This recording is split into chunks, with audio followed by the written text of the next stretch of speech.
Hello friends, આજે આપણે start કરીએ લેક્ચર નંબર 4. લેક્ચર નંબર 4 જે છે, લેક્ચર નંબર 3 માં આપણે કયા લેક્ચરમાં જોઈ ગયા? પૂર્વધારણા 1 અને પ્રમેય નંબર 1 7.1. હવે કોવિડ-19 ની પરિસ્થિતિ હોવાથી ગુજરાત બોર્ડ શું કરેલું છે, તમારો 30% સિલેબસ જે છે રદ કરી નાખેલો છે. તો આ ચેપ્ટરમાં જે છે એક પણ સ્વાધ્યાયના દાખલા ગણવાના નથી અને માત્ર ને માત્ર એક પ્રમેય જે છે એ તમારો છે 7.2 એ તમારે ભણવાનો છે. આના બીજા લેક્ચરમાં આપણે 7.1 પ્રમેય જે આપણે સંપૂર્ણ ભણી ગયા. જસ્ટ મેં ખાલી તમને બતાવવા હાટુ મેં તમને ઓલું કરેલું જે પ્રમેય જે છે એની સાબિતી કરેલી છે. તમને પણ ખ્યાલ આવે કે આ ચેપ્ટરમાં ખરેખર આવડા મોટા પણ પ્રમેય છે. આ ચેપ્ટરને બહુ લાઇટલી વિદ્યાર્થી મિત્રો લેવાનું નથી, કારણ કે આ ચેપ્ટર જે છે 10માં ખરેખર બહુ સારો ઉપયોગ આવશે. જે તમારે એકરૂપતાની શરતો જે છે એમાંની પૂર્વધારણા આપી, કઈ પૂર્વધારણા આપી તો કે બાખુબા, એની ઉપરથી આપણે એક પ્રમેય સાબિત કર્યો ખૂબાખૂ. અને ગયા લેક્ચર એટલે લેક્ચર નંબર 3 માં આપણે જોયું કે ખૂબાખૂ ઉપરથી આપણે ખૂખુબા શરત પણ આપણે લઈ શકીએ. ડન. એકરૂપતાની અત્યાર લગી તમે 3 શરત ભણી ગયા છો. એક તો છે બાખુબા પૂર્વધારણા, બીજી છે ખૂબાખૂ પ્રમેય 7.1 અને ત્રીજી છે ખૂખુબા. આ 3 શરતો જે છે એકરૂપતાની એ તમે અત્યાર લગી ભણી ગયા છો. ડન. તો જે પ્રમેય 7.1 જે છે એની સાબિતી તમારે ધ્યાનમાં લેવાની નથી. એનો જે થિયરિકલ આખો કોન્સેપ્ટ જે છે એ ખાલી તમારે સમજવાનો છે કે કઈ રીતના ખૂબાખૂ શરતનું પાલન થાય છે અને ખૂબાખૂ શરત જે છે એ બાખુબા શરતનો ઉપયોગ કરી અને આપણે ખૂબાખૂ શરત સાબિત કરી છે. ડન. તો એ જે પ્રમેય જે છે તમારે એક્ઝામના પોઈન્ટ ઓફ વ્યૂ થી યાદ રાખવાનો છે, પણ જસ્ટ તમારે ખાલી એકરૂપતાની શરતો જે છે આ રીતની શરતો તમારે યાદ રાખવાની છે, જેથી કરીને 10મા ધોરણમાં તમને ઈઝી લાગે. તો આ ચેપ્ટરનો જે પ્રમેય છે જે તમારે સાબિત કરી અને ભણવાનો છે. બાકીના બધા પ્રમેય અને દાખલા જે છે એ ખાલી સમજવાના છે, દાખલા તો ભણવાના નથી. અને પ્રમેય જે છે એ ખાલી તમારે એની સમજૂતી યાદ રાખવાની છે. ઓકે, તો ચલો આપણે સ્ટાર્ટ કરીએ. પ્રમેય 7.2 એ તમારા એક્ઝામના પોઈન્ટ ઓફ વ્યૂ થી લેવાનો છે, કારણ કે આ પ્રમેય જે છે એક્ઝામમાં પૂછાઈ શકે છે. જે તમારો પ્રમેય 7.2 છે, સમદ્વિબાજુ ત્રિકોણની બે સમાન બાજુઓની સામેના ખૂણાઓ સમાન. શું કીધું તમને? સમદ્વિબાજુ ત્રિકોણ. તો પહેલા પ્રથમ સમદ્વિબાજુ ત્રિકોણ કોને કહેવાય? તો આપણે ચેપ્ટરની શરૂઆતમાં જ આપણે જોઈ ગયા હતા કે કેવા કેવા પ્રકારના ખૂણાની મદદથી અને બાજુની મદદથી ત્રિકોણ બની જાય છે. તો સમદ્વિબાજુ એટલે કે જે ત્રિકોણની બે બાજુઓ સમાન હશે એને શું કહેવામાં આવશે? સમદ્વિબાજુ. તો સમદ્વિબાજુ એટલે કે બે બાજુઓ તમને સમાન આપેલી છે અને તમારે સાબિત કરવાનું છે કે બાજુ સમાન બાજુની સામેના ખૂણાઓ તમારે શું બતાવવાના છે? સમાન બતાવવાના છે. તો આ પ્રમેયની આપણે સાબિતી કરતા પહેલા આપણે પહેલા આકૃતિ જોઈ લઈએ કે આકૃતિ શું કહેવામાં આવે છે. તો પ્રમેય 7.2 જે છે એની સાબિતી કરું છું, જે આ સાબિતી તમારે ઓલરેડી અભ્યાસક્રમમાં છે.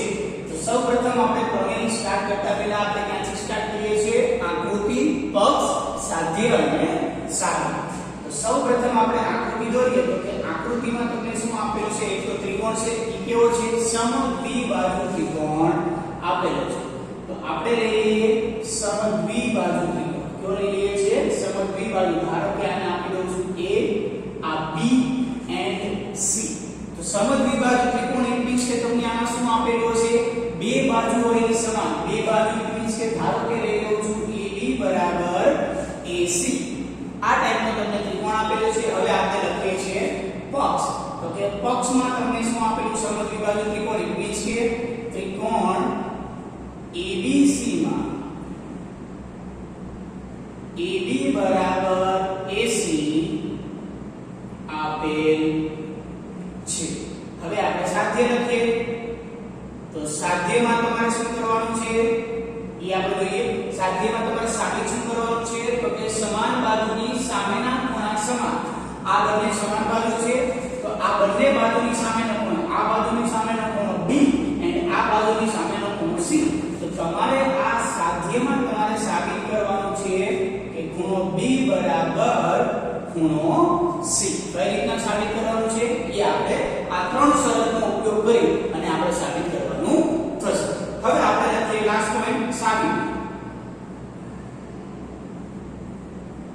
ચલો સાબિતી હવે કઈ રીતના કરશું? તમારે શું સાબિત કરવાનું છે કે ખૂણો B બરાબર ખૂણો C તમારે આ વસ્તુ સાબિત કરવાની છે આ વસ્તુ તમને આપેલી નથી તમને ઓન્લી ફોર એક જ વસ્તુ આપેલી છે AB બરાબર AC યાદ રાખજો વિદ્યાર્થી મિત્રો આ જે પ્રમેય જે છે તમારા બહુ જ ઉપયોગમાં આવવાનો છે આગળ દાખલા તમે જોશો તો એમાં પણ આવશે તમારો ઉપયોગ ડન તો આ પ્રમેયને ધ્યાનથી જોજો ચલો હવે તમારે શું કરવું જોશે એક તો એક ત્રિકોણ છે આપણી પાસે શરત જે કોની છે એકરૂપતાની શરત એકરૂપતા એટલે મીન્સ કે કોઈ પણ બે વસ્તુ અથવા બે પદાર્થ વચ્ચેને આપણે શું કરીએ છીએ કમ્પેરિઝન કરીને આપણે જોઈએ છે કે ભાઈ સરખું છે કે શું છે તો આ છે ત્રિકોણ A તો આમાં બે બનાવવા માટે હવે હું શું કરું છું આ એનો દ્વિભાજક રચું છું શું રચું છું ખૂણા એનો દ્વિભાજક મીન્સ કે હવે આપણે અહીં શું કરીશું રચના કરીશું ચલો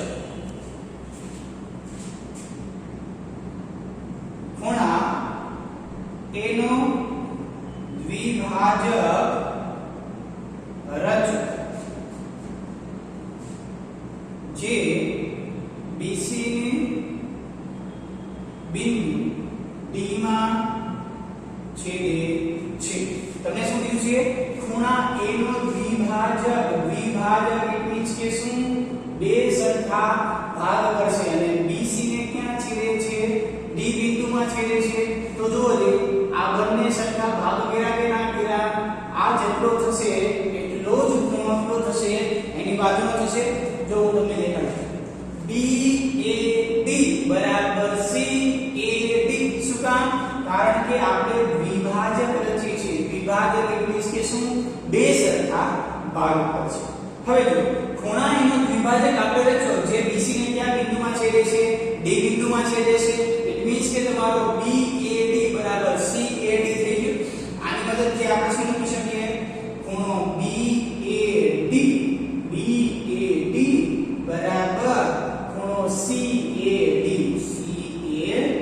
ખ્યાલ આવી ગયો કઈ રીતના થશે એ કારણ કે વિભાજક હોવાથી હવે આપણે શું કરીએ આ બંને ત્રિકોણ હવે તમારી પાસે બે ત્રિકોણ આવી ગયા એક ત્રિકોણ કયો છે ADB અને બીજો ત્રિકોણ છે ABC હવે આ બંને ત્રિકોણની જ આપણે ખાલી વાત કરવાની છે આ બંને ત્રિકોણમાં આપણે કોઈ એક શરતનું પાલન કરી દઈએ યાની કે જો મારો ત્રિકોણ એકરૂપ થઈ જાય તો આપણે ઓલી સંગતતા કરી શકીએ કે ભાઈ A ને સંગત A B ને સંગત B છે અથવા C હશે અથવા D કોને હશે ડન તો હવે આપણે લઈએ બે ત્રિકોણની વાત કરીએ તો પહેલો ત્રિકોણ છે કયો ત્રિકોણ ADB અને ત્રિકોણ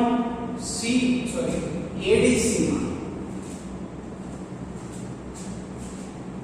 ત્રિકોણ ADC માં અહીંયા તમે કોઈ પણ ત્રિકોણ લખી શકો તમારે BAD લખવું હોય તો પણ તમે લખી શકો એનો કોઈ રીત નથી ચલો હવે આપણે આ ત્રિકોણમાં જોઈએ તો તમને પહેલા પ્રથમ કઈ શરતનું પાલન થતું દેખાય છે બાકુબા કુકુબા અથવા કુબાકુ ડન તો જો તમારી પાસે એક બાજુ બરાબર બીજી બાજુ છે પ્લસ એક ખૂણો બરાબર બીજી બાજુ બીજો ખૂણો છે અને આ બાજુ તો જો એ બંનેમાં કોમન છે ઇટ મીન્સ કે જો બાજુ ખૂણો બાજુ ઇટ મીન્સ કે કઈ શરતનો ઉપયોગ કરીએ છીએ આપણે પૂર્વધારણા એકનો ઉપયોગ તો ચલો સૌપ્રથમ પ્રમેય यानी कि पक्षમાં જ મને આપેલું છે કઈ બાજુ AB બરાબર AC ઓલરેડી તમને આપેલી છે પ્લસ બીજી વસ્તુ હવે આપણે ખૂણો લેવાનો છે તો દ્વિભાજકની મદદથી પણ મને ખૂણો આપેલો છે લખી નાખીએ આપણે ખૂણો BAD બરાબર શું આપેલો છે CAD આને સમીકરણ 1 આપી દઈએ તો અહીં લખી નાખવાનું કે સમીકરણ 1 પરથી બરાબર અથવા ના તો પણ ચાલશે અહીં લખી નાખવાનું કે ભાઈ પક્ષ ઓકે હવે તમારે શું બાકી રહી ગયો એક બાજુ બાકી રહી તો બાજુ જો આ ત્રિકોણમાં પણ AD બાજુ આવે છે અને આ ત્રિકોણમાં પણ AD બાજુ આવે છે ઇટ મીન્સ કે હું આમ લખી શકું AD બરાબર AD તો આ બાજુ કઈ થઈ ગઈ સામાન્ય બાજુ તો જો બાજુ ખૂણો બાજુ ઇટ મીન્સ કે બાખુબા શરત પ્રમાણે ત્રિકોણ જે છે મારો ADB એકરૂપ ત્રિકોણ કોણ થશે જો એને સંગત કોણ છે એટલે હંમેશા ખૂણો જોવાનો એને સંગત A આવશે. હવે જુઓ AD બરાબર AD તો અહીંયા પણ શું આવશે AD બરાબર AD થઈ ગયું. જોજો AD બરાબર AC છે તો પેલો છેલ્લો AD તો પેલો ને છેલ્લો શું આવવો જોઈએ AC. જોઈએ સંગતતા AD બરાબર AC તો જોજો અહીંયા AD છે તો અહીંયા પણ AC છે. તો આ થઈ ગયું તમારી એકરૂપતા. તમને એમ થાય આ તો વસ્તુ સાબિત કરવાની હતી ને, તમારે શું સાબિત કરવાનું છે તો કે ખૂણો B બરાબર C. તો હવે મારો જે ત્રિકોણ એકરૂપ થઈ ગયો. ત્રિકોણ એકરૂપનું મીનિંગ શું? બધા જ ખૂણા અને બધા જ બાજુ અનુરૂપ ખૂણા અને અનુરૂપ બાજુ હંમેશા કેવી થશે સમાન થશે. ઇટ મીન્સ કે આમાં જો B બરાબર કોણ થવો જોઈએ C થવો જોઈએ કે નહીં? તો જો અહીંયા છેલ્લો B છે તો અહીંયા પણ શું છે છેલ્લો C છે. ઇટ મીન્સ કે તમે અહીંયા લખી શકો છો કે ભાઈ ખૂણો B બરાબર ખૂણો C કોની મદદથી by CP corresponding parts of congruent triangle. આ લખી નાખવાનું જે સાબિત થાય છે. તમારે કઈ રીતના લખવાનું છે પેલા 7.2 અને પછી એની સાબિત. ઓકે ચલો હવે આપણે આગળ વધીએ. આ પ્રમેય પણ એકદમ ઈઝી હતો. રિવાઇન્ડ કરી લેજો જેથી કરીને તમને વધારે જો ના ખબર પડે તો તમને વધારે ખ્યાલ આવી જાય. ઓકે વિદ્યાર્થી મિત્રો એકદમ ઈઝીમાં ઈઝી પ્રમેય છે. સૌપ્રથમ ખાલી આપણે દ્વિભાજક રચવાનો છે જેથી કરીને આપણે ખૂણો મળી જાય. બાકી બે બાજુ તો આપણે પાસે ઓલરેડી આવેલી હોય. હવે સેમ ટુ છે આ પ્રમેય તમને શું કહેવા માંગે છે? જો સપોઝ હું તમને હવે ઉદાહરણ આપીને તમને સમજાવું. ધારો કે મારી પાસે ત્રિકોણ છે PQR જેમાં PQ બરાબર PR તમને આપેલ છે અને એક ખૂણો તમને આપેલો છે આ 60 નો ખૂણો અને તમને કીધું હોય કે ખૂણો R બરાબર કેટલો. તો શું થશે? બાજુઓ સમાન મીન્સ કે ખૂણા પણ કેવા થશે સમાન થશે કે નહીં થાય સમાન? તો આ 60 નો હશે તો આ પણ કેટલાનો થશે વિદ્યાર્થી મિત્રો 60 અંશનો જ થશે. કારણ કે સામેની પહેલા પ્રથમ બે બાજુઓ સમાન એટલે સામેના ખૂણા પણ કેવા હશે સમાન. તમને એમ થાય અહીંયા કેવી રીતના હોય? તો ચલો આપણે કોઈ બીજો ત્રિકોણ લઈ લઈએ. AB બરાબર AC. તમને એમ થાય ચલો આ બંને બાજુઓ સમાન છે આ બાજુ સમાન છે તો ક્યાં ક્યાં ખૂણા સમાન થવા જોઈએ? A અને B. ખ્યાલ આવી ગયો? તો આ પ્રકારના દાખલામાં તમારે છે આવો પ્રમેય તમારે યુઝ થશે. હવે આપણે જોઈએ પ્રમેય 7.3. આની ખાલી તમારે સમજૂતી યાદ રાખવાની છે. થિયરમ જે આખે આખો છે સાબિતી તમારે યાદ રાખવાની નથી. હવે આપણે જોઈએ 7.3. તમે શું કહે છે? ત્રિકોણના સમાન ખૂણાની સામેની બાજુઓ કેવી હોય છે? સમાન. આની કરતા ઊંધો. આમાં શું કીધું? સમાન બાજુની સામેના ખૂણા હંમેશા કેવા હશે? સમાન કીધા. તો આમાં તમને શું કીધું? સમાન ખૂણાના સામેની બાજુ કેવી હશે? સમાન હશે. આ જે પ્રમેય જે છે 7.3 એ તમને શું કહેવા માંગે છે? જો હું તમને સમજાવું. તમારે ખાલી આની સમજૂતી જ યાદ રાખવાની છે. ધારો કે A B અને C તમને ત્રિકોણ આપેલો છે. આ ખૂણો તમને આપેલો છે 60 અને આ પણ તમને કેટલાનો આપેલો છે 60. ચલો તમને એમ કહે છે નજર આવી 60 ના લે છે તો આપણે કોઈ બીજો 40 50 કોઈ પણ તમે લઈ શકો. 50 50 નો પણ તમે લઈ શકો. એવું કઈ જરૂરી છે નહીં. ખ્યાલ આવી? ચલો આપણે 60 ને 60 એમને લેવા દઈએ. અત્યારે તમને આ ત્રિકોણમાં તમને શું કીધું છે? ખૂણો B અને ખૂણો C બંને સમાન છે. તમને એમ કીધું હોય કે ભાઈ ચલો હવે આ પ્રમેય શું કહેવા માંગે છે? સમાન ખૂણાની સામેની બાજુઓ સમાન. તો અહીંયા શું છે? સમાન ખૂણા છે તો આ ખૂણાની બાજુઓ કઈ? AC. આ ખૂણાની બાજુ કઈ? AB. તો ઇટ મીન્સ કે AC બરાબર શું થઈ ગયું? AB. કોના કારણે? સમાન ખૂણા હતા એના કારણે. ખ્યાલ આવી ગયો? બંને અલ્ટરનેટ સ્ટેટમેન્ટ છે. સમાન બાજુઓ છે તો સામેના ખૂણા સમાન હશે. બે સમાન ખૂણા સમાન હશે એટલે કે બે ખૂણાઓ સમાન હશે તો બંને ખૂણાની સામેની બાજુ પણ કેવી હશે? સમાન હશે. વિદ્યાર્થી મિત્રો આ બંને સ્ટેટમેન્ટ કાંઈ જ નથી. બાજુ સરખી તો ખૂણા સરખા તો બાજુ સરખી. બસ પતી ગયું. ઓકે ચલો આપણે સ્ટાર્ટ કરીએ. પ્રમેય નંબર 7.4. આની પણ આપણે સમજૂતી મેળવવાની છે, સાબિત કરવાનો નથી. આપણે જોઈએ પ્રમેય 7.4 શું કહેવા માંગે છે? જો એક ત્રિકોણની ત્રણેય બાજુઓ બીજા ત્રિકોણની ત્રણેય બાજુને સમાન હોય તો આ બંને ત્રિકોણ કેવા હશે? એકરૂપ હશે. આને શું આપેલું છે વિદ્યાર્થી મિત્રો? બાજુ આપેલી છે. ઓકે ચલો શું કીધું છે? જો એક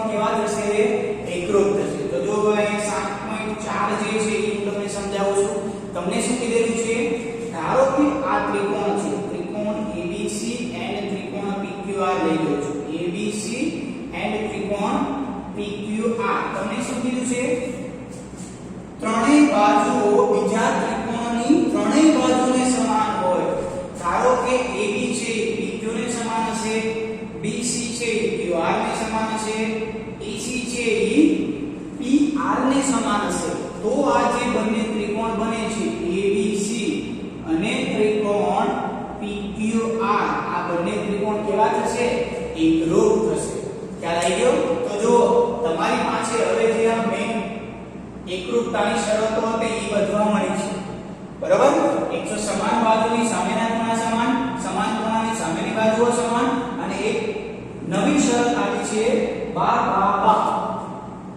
બા બા બા કેમ ખૂણ ને હોય એ આપણે આગલા લેક્ચરમાં જોઈએ કે ખૂણાઓ સમાન હોય પણ બાજુઓ જે છે એ સમાન રહેતી નથી અથવા જે આકૃતિ જે બને છે એકરૂપતા મતલબ કે શું કહેવાય આકાર અને કદ કેવું હોવું જોઈએ સમાન ઈ ખૂ શરતમાં શું થાય છે આકાર એનો જે છે એ સમાન હોય છે પણ કદ જે છે એ કેવું હોય છે અલગ અલગ એટલા માટે આપણે ખૂ શરતનો ઉપયોગ કરતા નથી તો હવે એક નવી શરત એડ થાય છે બા બા બા ઇટ મીન્સ કે આ ત્રિકોણની ત્રણેય બાજુઓ અનુરૂપ બીજા ત્રિકોણની જો ત્રણેય બાજુ બરાબર હશે તો આ બંને ત્રિકોણ કેવા થશે તમારા એકરૂપ થશે ઓકે વિદ્યાર્થી મિત્રો તો આજના લેક્ચરમાં ખાલી આટલું જ રાખીએ નવા લેક્ચરમાં આપણે અલગ અલગ બીજા જે પ્રમેયો છે એની આપણે સમજૂતી મેળવશું તો ફર્સ્ટ નંબર યાની કે તમારે 7.2 પ્રમેય તમારે સાબિત કરવાનો હતો એ આપણે ઓલરેડી સાબિત કરી દીધું